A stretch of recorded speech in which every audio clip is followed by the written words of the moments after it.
கர்த்தருடைய பரிசுத்த நாமத்திற்கு ஸ்தோத்திரம் உண்டாவதாக. தானியேல் 10ஆம் அதிகாரம் 12ஆம் வசனம்.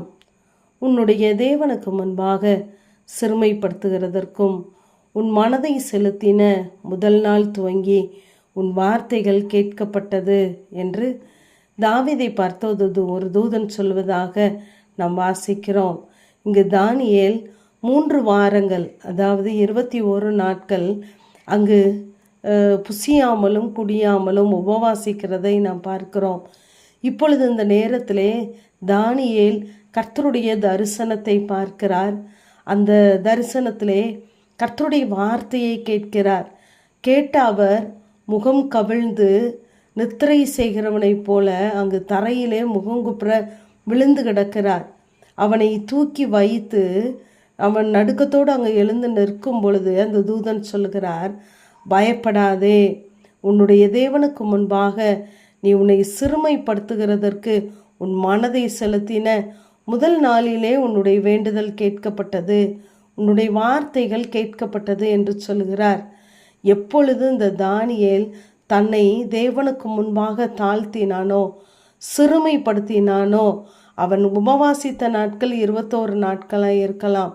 ஆனால் கர்த்தருடைய சமூகத்திலே போய் தன்னை தாழ்த்தின அந்த முதல் நாளிலே அவனுக்கான வார்த்தைகள், அவன் கர்த்தரிடத்தில் வேண்டிக் கொண்டதான காரியங்கள் கேட்கப்பட்டது என்று சொல்கிறார்.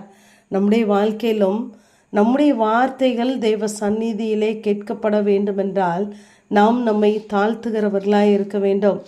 இந்த தானியேல் தன்னை தாழ்த்துவதற்கு அவன் எப்படிப்பட்ட ஸ்தானத்திலிருந்து இறங்கி வந்தான் என்றால், தானியேல் 2ஆம் அதிகாரம் கடைசி வசனத்திலே அவன் ராஜாவின் கொலு மண்டபத்திலே இருந்தான். அவனுக்கு சகலவித வசதிகளும் உண்டு. அவன் தேவ சமூகத்திலே இறங்கி வந்து தன்னுடைய காரியங்களை சொல்ல வேண்டும் என்று அவசியமில்லை. அவன் கொலு மண்டபத்திலே இருக்கிறான். அடுத்ததாக 6ஆம் அதிகாரம் 2ஆம் வசனத்திலே நாம் பார்ப்போமானால், அவன் ராஜாவுக்கு நஷ்டம் வராதபடிக்கு தேசாதிபதிகளுக்கு கணக்கு ஒப்புவிப்பதற்காக தெரிந்தெடுக்கப்பட்ட 3 பேரில் ஒருவனாக இருக்கிறான். இப்போது ஒரு ஃபினான்ஸ் மினிஸ்டர், அந்த ஸ்தானத்திலே இந்த தானியேல் இருக்கிறார். 3ஆவதாக இப்படி தெரிந்தெடுக்கப்பட்ட பிரதானிகளுக்கு மேற்பட்டவனாய் இருக்கிறான். ஆனாலும் அங்கு 9ஆம் அதிகாரம் 3ஆம் வசனத்திலே நாம் பார்க்கும் பொழுது அவன் என்ன செய்கிறானாம், அவன் உபவாசம் பண்ணி ரெட்டிலும் சாம்பலிலும் உட்கார்ந்து தேவனாகிய ஆண்டவரை ஜபத்தினாலும் விண்ணப்பங்களினாலும் தேடினான் என்று சொல்லி நாம் பார்க்கிறோம். அவன் உயர்ந்த ஸ்தானத்தில் இருந்தவன். ஆனாலும் கர்த்தருடைய சமூகத்தை தேடுவதற்கு அவன் அங்கு ரெட்டிலும் சாம்பலிலும் இருப்பதை நாம் பார்க்கிறோம். அத்தனையாய் தன்னை தாழ்த்துகிறான். நாமும் நம்முடைய வாழ்க்கையிலே நாம் இருக்கிற வண்ணமாகவே தேவனிடத்திலே பிரவேசியாமல் நமக்கு எல்லாம் தெரியும் என்ற நிலைமையிலே போகாமல் நாம் கர்த்தருடைய பிள்ளைகளாக இருக்கிறோம்.